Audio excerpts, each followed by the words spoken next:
Hello and welcome. I'm Dr. Adam Dorsay, a psychologist in Silicon Valley and the host of Super Psyched, a podcast dedicated to supercharging your life. Each episode contains fun, high-quality interviews with experts looking at psychology from all angles.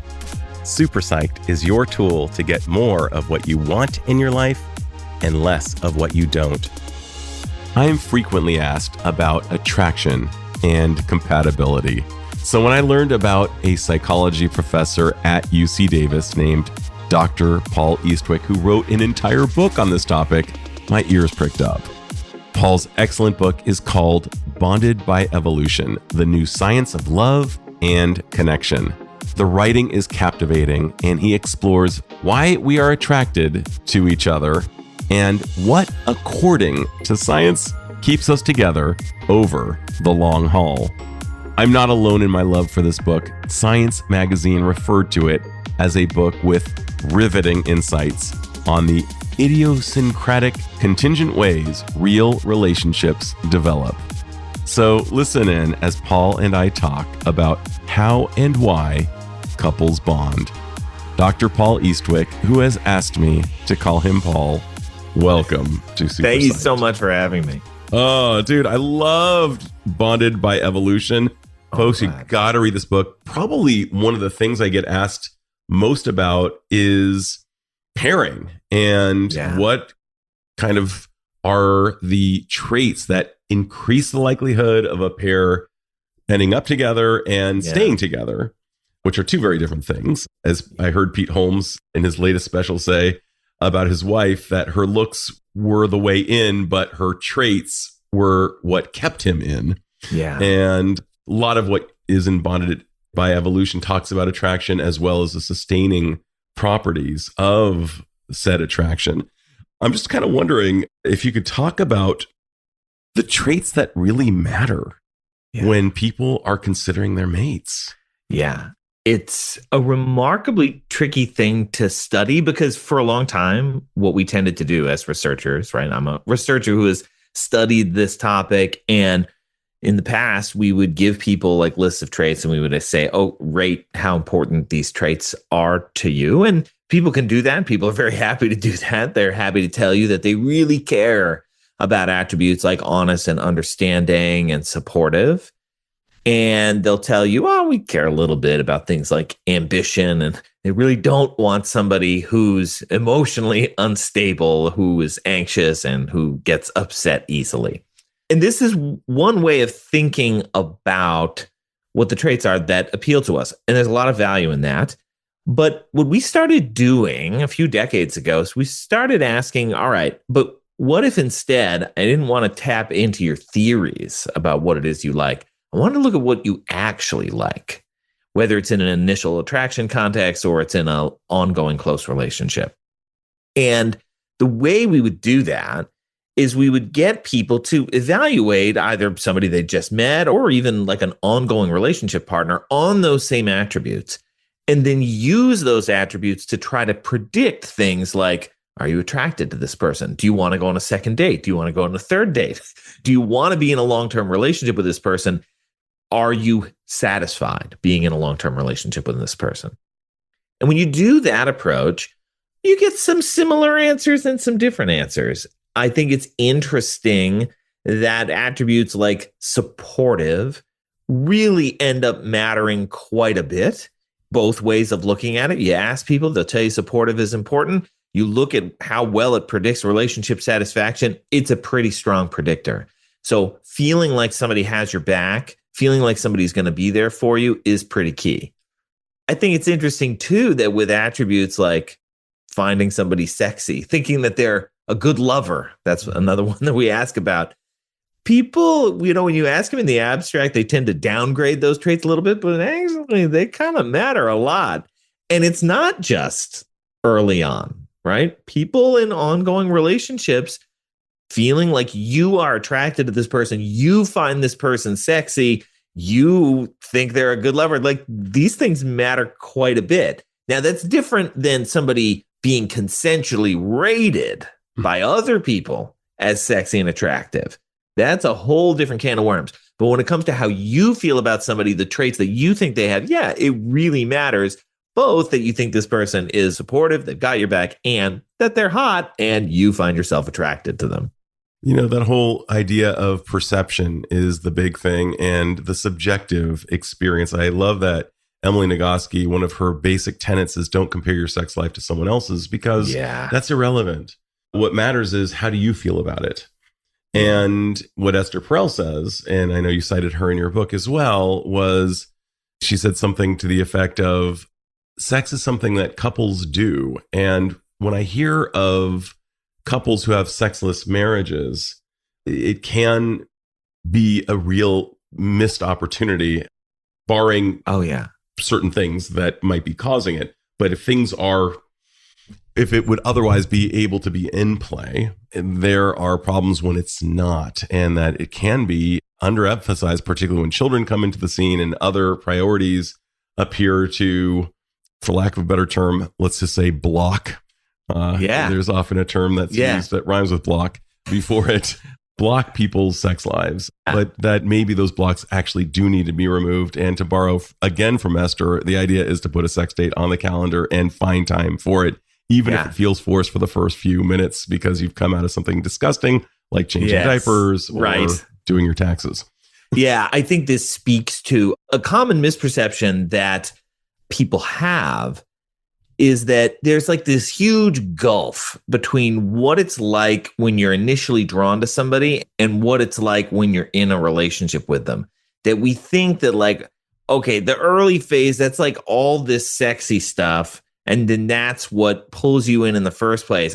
To some extent, I think I'm maybe counter-arguing the quote that you began us with, because I agree, we have that intuition. The sexy stuff pulls you in, but the long-term squishy stuff is what keeps you there. But the reality is there's more of that squishy stuff early than we think, and there's more of that sexy stuff later than we think. I love that. Say more about that. Yeah, so like you just articulated, sex is a really critical part of happy ongoing relationships, right? Making sure that you still have time for your sex life, being able to keep some of that initial mystery alive, some of that initial excitement. And other people have great ideas for exactly how to do that. Again, I'm the scientist, I'm not the practitioner, but I can confirm that yes, having an active sex life certainly matters for whether people feel good and want to maintain their relationships in the long term. I do a lot of work on initial attraction, and boy, do we have some misconceptions about what matters early, because we think it's all about the guys with puffing themselves up, self-promoting. That's what you do. You go in and you act like you don't have a care in the world. I'm telling you, in the science, it's not like that. We often are interested in the people who are listening, who are a good audience.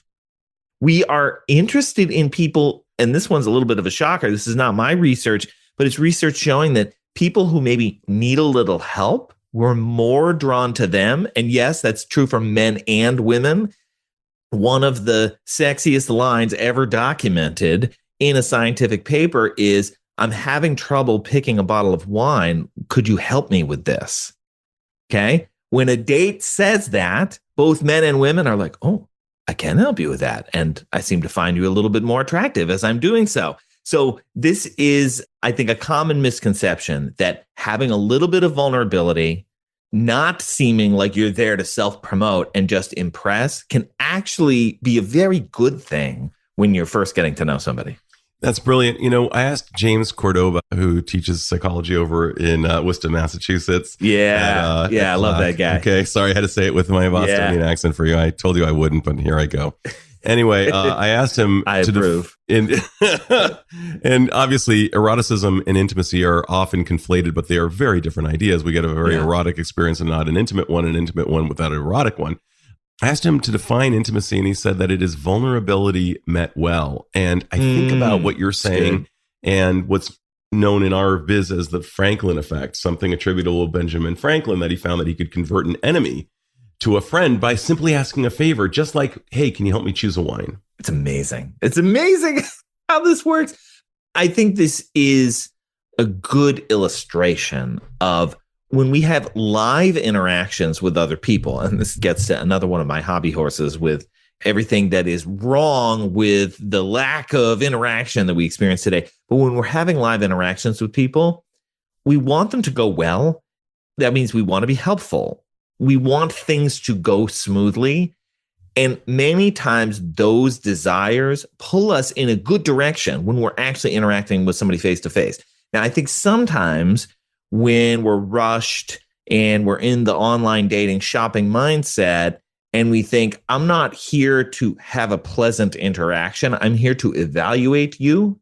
I'm here to see if you are worthy of my time and worthy of a second date. You have 20 minutes. Please impress me. Well, if that's the mindset that we're coming in with, that tends not to work as well. And I'm always on the lookout for how can we have interventions, context, situations that are going to bring people together without the intense need to evaluate whether somebody else is like going to be a good romantic partner and I have to figure it out right now. Because I think that's the part that's kind of killing us out here. What you're describing is going to be a lost cause just based on the premise. There's so much pressure. Yeah. And one of the things you're saying is the exact opposite, that maybe one of the most sexy traits a human can have is the capacity to listen. And what that requires is going into our autonomic nervous system, accessing the parasympathetic, our rest and digest, the good part of the tendon to befriend, although I know that that can also be part of the sympathetic response. But just the ability to really attend is maybe one of the sexiest traits we can have. The ability to say, there's an intersubjective experience occurring now, and I have the space to take in yours. Yeah, exactly. This is Logan Urie's idea, not mine, but she says it's worth being an audience, practicing being an audience when you're going on dates. And it doesn't mean that that's your only job, because it's also important to feel like you've been heard, right? Both components are important. The best initial interactions tend to be the ones where people are reciprocally disclosing. And this is where the James Cordova points are spot on. Like, it's intimacy. Intimacy is that sort of vulnerability met well. And having that in initial interactions is really the way that relationships can get sparked. But again, this is a perfect illustration of, we think this squishy stuff like it comes later, but really early on, it can be the magic that sort of starts that connection between two people. Notice, though, that really none of this has much to do with the attributes that two people bring to an interaction. It's possible to have responsive interactions, that reciprocal back and forth, over just about anything. And that's kind of a strange thing. I mean, what it means is that, like, well, when attraction is happening, I'm able to look at it and explain it and say, aha, what's happening right here is that he's being a good listener and she finds that appealing. But there's no way that I was going to be able to predict an hour earlier that they were going to be able to have that interaction. That's the challenge where the science finds itself, but it also speaks to how we get in our own heads with these things, because we tend to think like, well, if I just draw up the perfect person on paper and I meet that person, it's all going to work out. It's like, it tends not to work that way. Well, let's talk about some myths and versus realities. Just as recently as last night, I was talking with a friend who basically compared us to the bonobos who have multiple sex partners throughout their lives. Yep.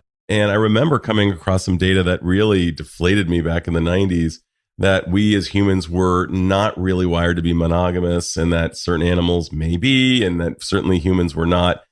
And yet you suggested that we as a species might be way more monogamous than we imagine ourselves to be based on the literature.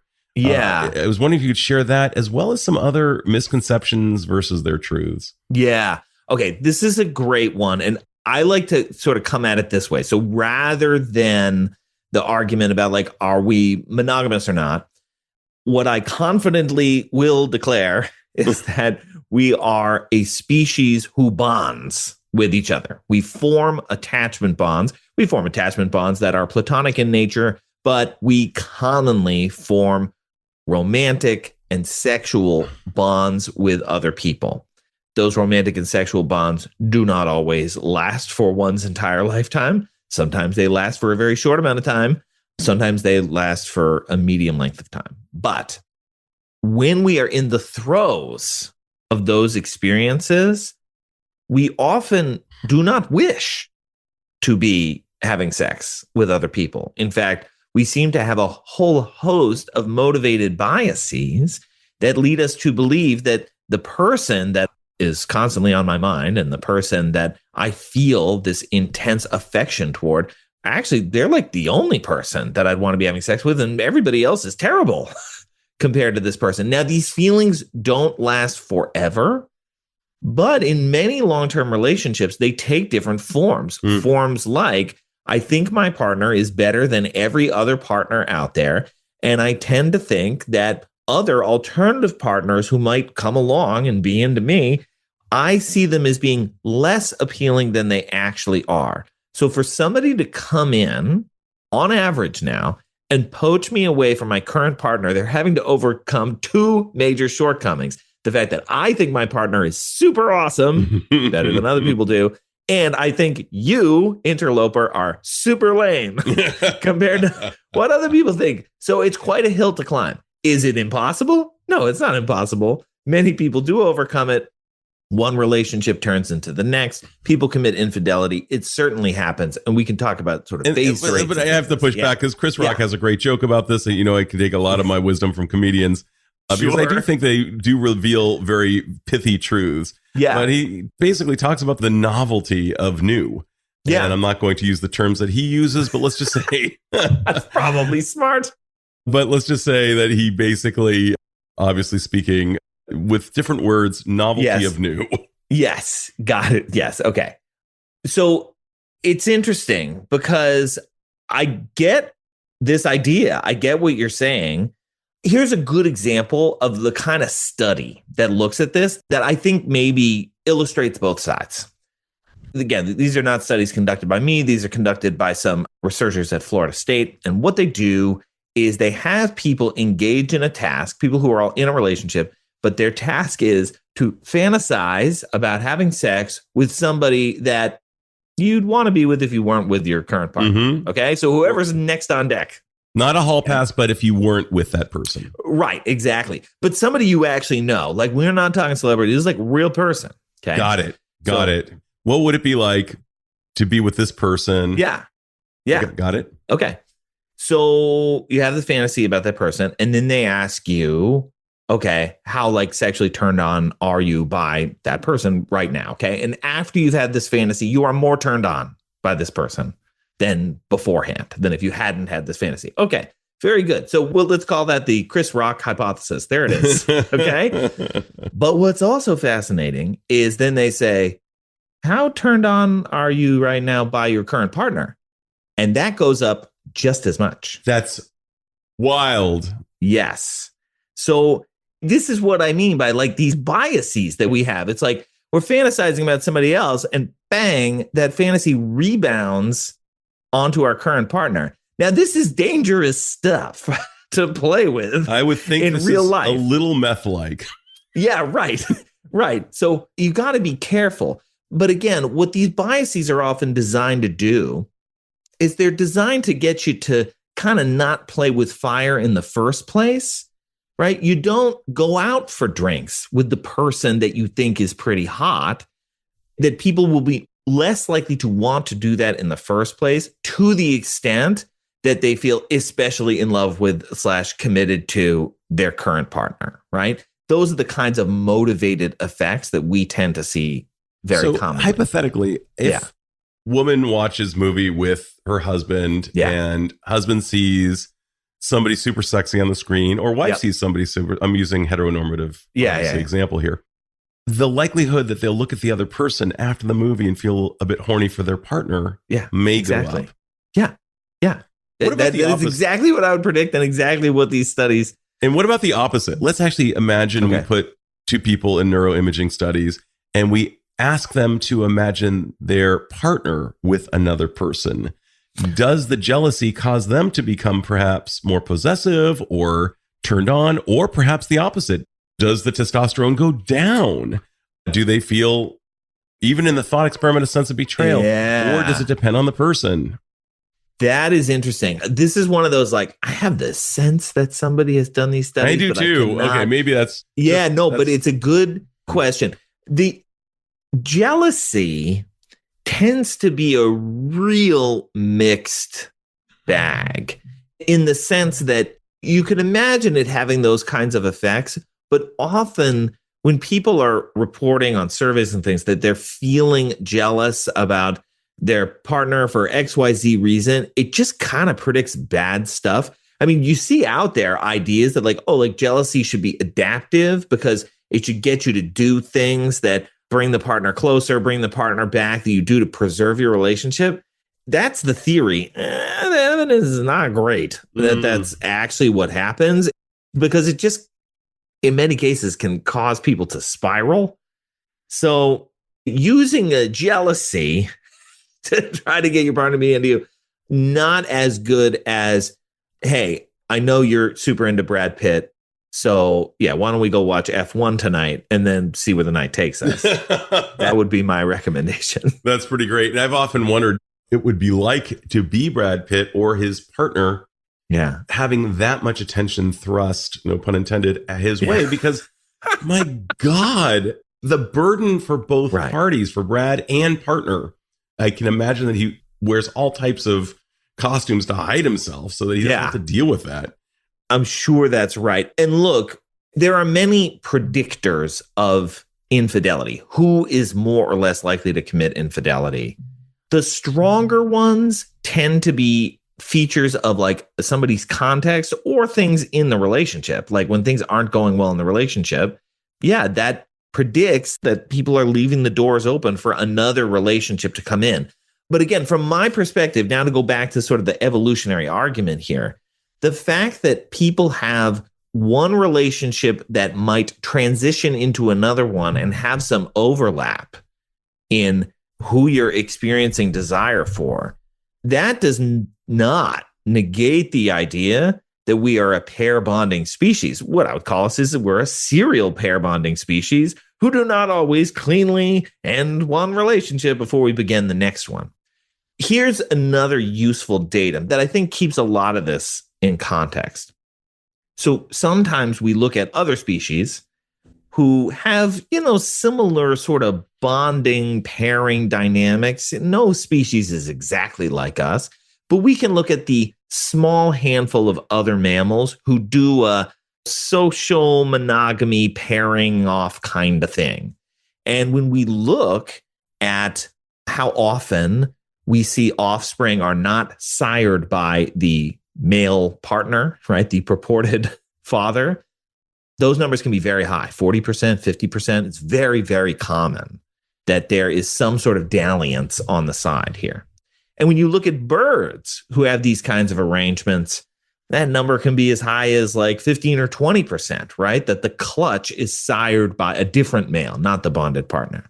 Well, now we can do these studies with humans. It's like, worldwide, across the centuries version of Maury Povich. And I hope for the sake of your listeners, they actually don't know what that is. But what I'm talking about is the ability to look at genes. It's really the Y chromosome, and essentially verify this Y chromosome belongs with your last name, right? Which has historically been an indicator of paternity. And you can do this back hundreds of years, going well before modern birth control. And the answer in humans is 1%. 1% of the time, the offspring is sired by somebody else. I also thought it was higher. Yeah, and so I was surprised by that stat. This new technique, I think, was kind of groundbreaking, but I think it's better than the approaches that we had before, in the sense that it covers a wider range of times and it isn't limited to sampling things in the same way because it's using one of these large banks of genetic data. So again, we are not a perfectly monogamous species. There are a tiny handful out there who are. Often people commit infidelity, sometimes as they're starting a new relationship, but sometimes not.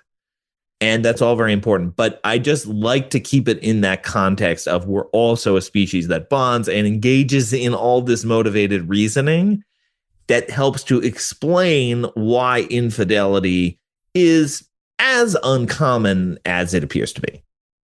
So interesting.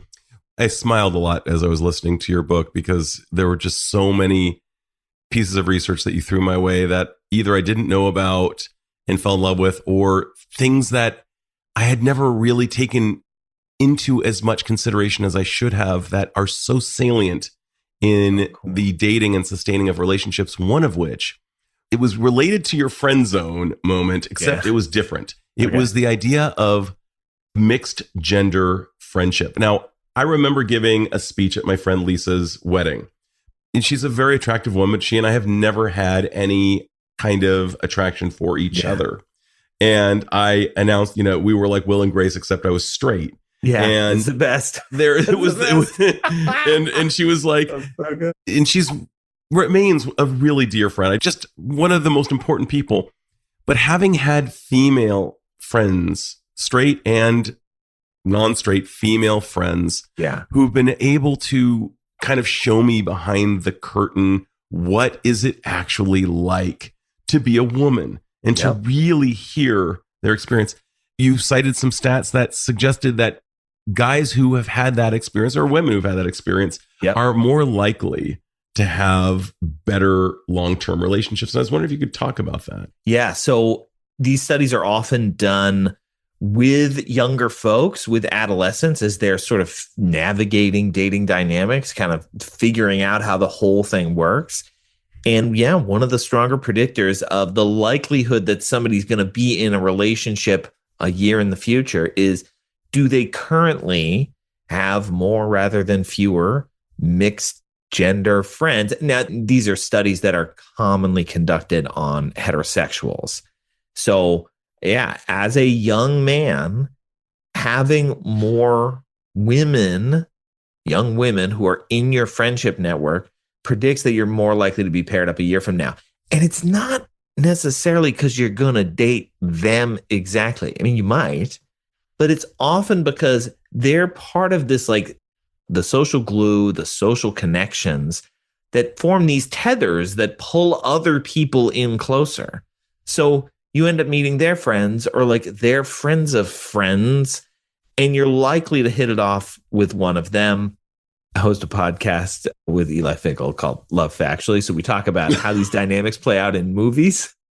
And 4 Weddings and a Funeral. I don't know when was the last time you saw 4 Weddings and a Funeral, but this is exactly what's happening. It's like this mixed gender group, mixed sexuality too, but they just keep like introducing people to other people. And as they do that, like people form connections and end up falling for each other. Yeah, that's where like several of these like weddings are coming from in the movie. And then, so I think that's an excellent illustration of how this can work. And then to get to your other point, it's also true that for men in particular, young men in particular, the more women they're friends with, the less they harbor, various sexist beliefs. So I'm often saying too, like women, if you're trying to figure out which guy's a good bet, look for the guy that's got like an even mix of male and female friends. He's probably learned a thing or two about women in the meantime, as opposed to the guys who are like only friends with other guys. It's made a huge difference in my own life. I love cross-cultural relationships. I've tried to live in other countries and learn other languages, and certainly learn about the experiences of other genders and everything else. So all I can tell you is I don't believe that curiosity kills the cat. I think curiosity has probably saved more cats than it's killed. Let's get into something else, though, because there's so many questions I have for you, dude. One of which is this. What are the most important tips that you can offer my listeners if they want to increase the likelihood of their relationship having legs? A relationship that already exists. So they're already in the relationship and they want to make sure that they sustain it. That's right. It's overall a good relationship, or certainly more than good enough. And they're just wanting to make sure that they have the right fertilizer, watering, and sunlight to keep it growing and going. Yeah. I rather like the plant-based metaphors too, because we can get pretty far with that too. You need a lot of different components in order to make a relationship work. But to get concrete about it, and I think this is one insight that I try to unpack a bit in the book, it isn't actually critical that two people harbor the same beliefs, preferences, values about everything. What happy couples tend to do is they tend to craft their relationship around the things they do share. So they start placing more and more importance on the things that they have in common, and they build around that. And so when you think about how well a relationship is going, it's not really this thing that is destined by who I am as a person combined with who you are as a person. It is not a chemical reaction that could be predicted very clearly in a deterministic way from what we brought into that relationship, but rather it is some active construction that we are both creating together, whether we know it or not. I think it's helpful in a couple of ways. First of all, it reminds us that we actually have agency in how this thing is going. We can choose to lean into or away from the disagreements that we have, the points of tension. We can choose to make some of those things central or not.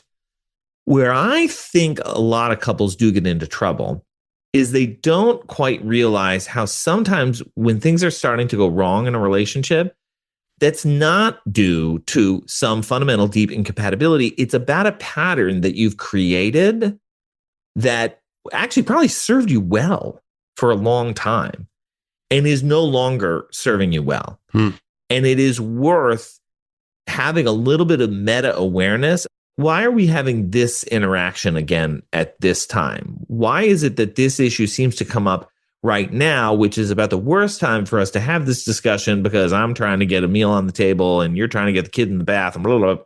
This is the worst time for this to be coming up. How can we readjust things so that we can resolve this at another time when we're both a little bit calmer? I mean, that's just one small example, but I think when people see themselves as the architects of their own relationships, that hopefully inspires people to not only take some ownership, but also to actually take a step back and look at like, hey, are our days organized in the way that we want? Are our interactions transpiring in ways that we want? And if not, what are things that I can do and you can do that we can do together to try to repair and adjust the way that we interface with each other?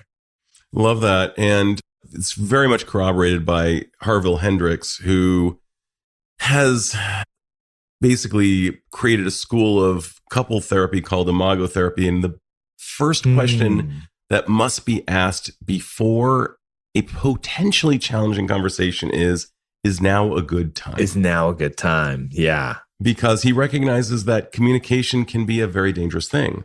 Yeah. And his system is outstanding. It's probably, I think it's an essential tool in every couple's toolkit. He's been interviewed on my podcast twice. He's just amazing. Yeah. Jealousy is a tough thing. I think it's very important to be very precise in our language. You heard me talk about eroticism versus intimacy. I think that jealousy versus envy is another thing. I am maybe envious of Pete Holmes's comedic ability, but I might be jealous of somebody who I'm in a relationship with if I perceive a third coming in interloping, to use your term. Yeah.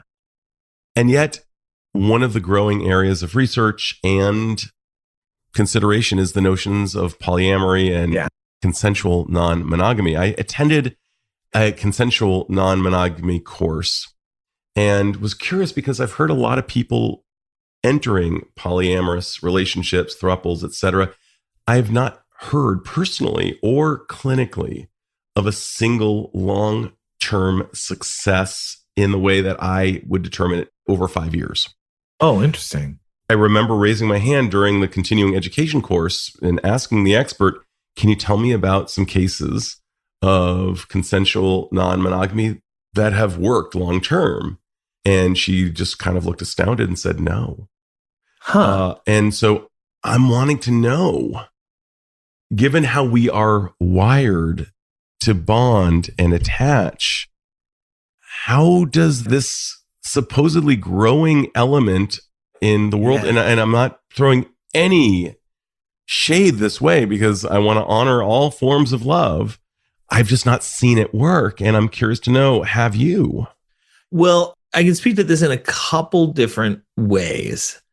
On the side of the data, from at least the data that I've seen, generally speaking, if you survey poly relationships, so people who are in a consensually non-monogamous relationship, and you ask them the same kinds of questions about how satisfied are you, how committed are you to this relationship, how much do you trust your partner, et cetera, they're like indistinguishable from purportedly monogamous. I mean, in some ways, that's the way to talk about it. Like people who we're claim purportedly, to be, right, because we don't know.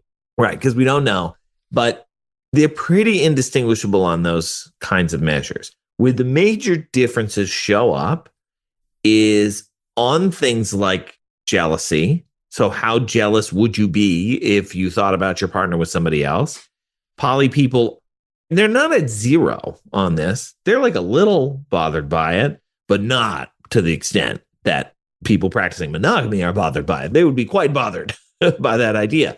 And then there's the flip side of jealousy is called compersion, which refers to the idea that like you're like kind of excited for your partner that they're having this fun experience, like as if, you know, they'd gone to an amusement park without you. Oh, how was it? Okay. So that's compersion. And you see that monogamous couples are very low on compersion, but folks practicing consensual non-monogamy, they're like a little bit behind it, a little bit excited for their partners. Okay.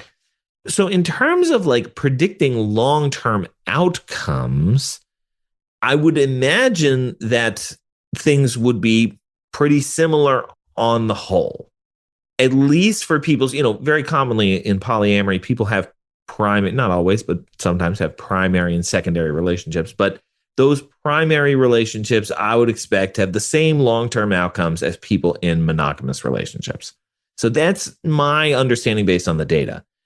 And just to jump to like the theory for a second, yes, we're a species that bonds with each other, but also, you know, if we think about an attachment lens, which is really where these ideas come from, people can attach to more than one person. That's not even all that complicated.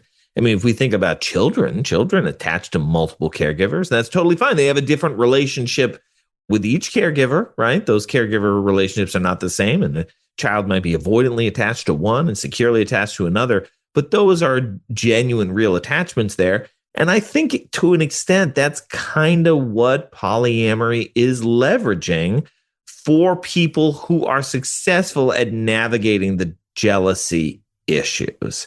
So at least that's how I think about it and try to make sense of it. I don't think that most people will be into it because of the jealousy issues. But if that's not a deal breaker for a given person or a given couple, there's sort of nothing else that seems like a permanent or completely non-navigable roadblock there. Excellent. And last but not least, in terms of same-sex relationships, how do the data differentiate perhaps? How is it similar between heteronormative couples? The predictors of attraction or the predictors of long-term relationship satisfaction, they really tend to be quite similar across mixed gender, same gender couples. We all want somebody who's supportive and we feel like they have our back and we find sexy. All of these things end up being pretty key. The differences tend to revolve around how our relationship fits into our broader context. So you're much more likely to see, for example, and it's not exactly shocking, you're much more likely to see that like a same gender couple, well, they've lost touch with certain family members who are not supportive, right? And that actually the relationship was a major source of tension that caused that family relationship to break up. And one thing we know from relationship science is that feeling like your relationship is embedded in a broader supportive network of people is very, very important. And this is why the found family metaphor is so key, because that's what successful couples, successful same gender couples tend to do, is they find ways of replacing the lost family of origin with a found family, and that tends to work as well. So that's like a wrinkle, it's a complication, but it also kind of illustrates the same principle at the end of the day, which is you got to feel like the people around you have your back as well.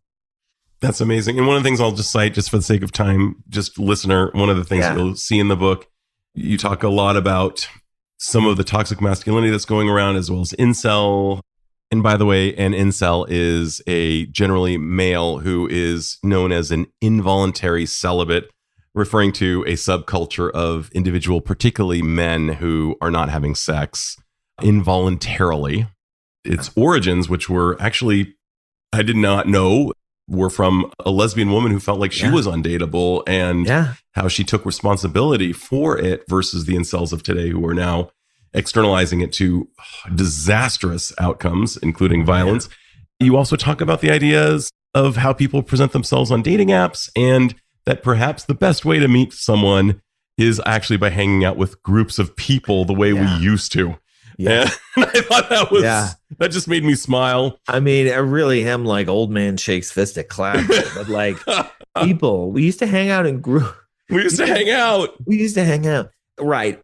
The key insight here, I can't believe we've forgotten this idea that you can't opt out after a negative first impression, right? If you aren't wowed by somebody in the first 3 minutes, you don't get to peace out. Yes, that is what it's like if you're meeting people in bars. And hey, I studied speed dating. I'm describing speed dating too. Like that is a major limitation of that approach.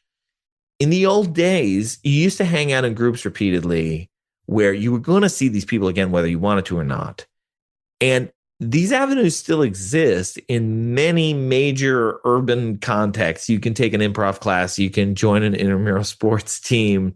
You can take a cooking class. I mean, there's like a million things that people can do where the purpose is just to get to know people over time, expand the network of friends and acquaintances that you have. And again, like, I think it's even better if you can just be like, I'm going to this improv class to meet people. I'm not going to find anybody there to date, but maybe eventually they'll introduce me to people who introduce me to people. And that's where the connections are going to come in. These are the old ways, and I'm a big advocate. First of all, I studied improv. You and I were on the same page. Great. I did it for 2 years. It wasn't to become super funny or something like that. It was to become more able to dance in the moment. Yeah. And I've had Kelly Leonard on, who runs Second City, and thought a lot about it. And the thing that has made me a better listener was improv. So not only do you get the added bonus of meeting more people, which we know is correlated with becoming luckier, because the more people we know, apparently the luckier we become, according to the research. We can't do anything passive to increase our luck, but we can do something active. And it seems that there's a correlation between the number of people we know and how lucky we become. And the second thing is we become better listeners as a result of doing improv. Totally buy that. Kelly said to me, do you have any idea how many couples I've created? Oh, right. Of course. Right? Because they're running these classes where you're getting people to have these intimate moments together. I'm sitting there talking and realize, like, wow, why am I talking about matchmaking? You're the matchmaker. Absolutely. He's the guy. Including Steve Carell and his wife probably met under his roof, I'm guessing. So there you go. So don't listen to me. Listen to Kelly Leonard at Second City. Oh, I'm listening to both of you. Yeah. Both of you are great sources. I'm going to ask you my final miraculous question. That is, this. Do you have, is it a hard stop? We're good. All right.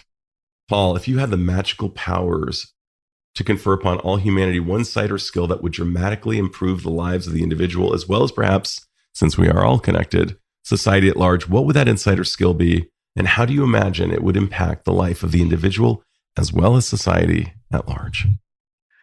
It's very tempting to talk about, again, as we've already chatted about, being a good listener, being able to be a good audience, and being responsive to another person. So I really do think these things are key, and they're going to be key to people's relationships. But another element here that I think is a little bit underappreciated is the ability to extend that same kind of grace to people who you are breaking up with, for lack of a better term. That when relationships end, it is also useful, if one can, have some appreciation for what has transpired and how the two of you have grown together, and to think about what went wrong was the relationship, not that the other person is an evil, horrible person. Breakups are very, very hard because we feel like we're losing a lot, and we are. But I also think that the world would kind of be a kinder, nicer place if we all just like had more grace for each other in those kind of moments. So that, I guess, would be my grandiose wish for humanity, that we could find a way to do that. It's amazing to hear you say this. I gave a TEDx talk on friendship and adulthood. And one of the things I talk about is the importance of breaking up well, because sometimes the friendship runs its course. Yeah. And I think about that song in Wicked, For the Better, and how Athalba and Galinda recognize that they are better off for having known each other. Yeah. Even though they are parting ways, even though the relationship has run its course. And it's good to do an inventory of how we have grown for the better for having known this person. And it can be very easy because of the recency bias to say, oh, it was all crap. No, it wasn't. It was actually, there was a lot of good. And in fact, if we were to do an actual accounting, I'm way better off for having known this person, even if the last taste hurt. I think we have more opportunities for growth if we don't jump to the immediate narrative, which is like, this was a bad person. They were like secretly a bad person, and I didn't realize it. I think we love bad person explanations for things. And maybe at a broad societal level, I get it. But when it comes to the people in our lives, I think those things can get us into trouble. Absolutely. And they are not leveraging the best parts of our brain. If there's one thing that you keep saying, it's themes and variations of maybe think again, maybe take a beat.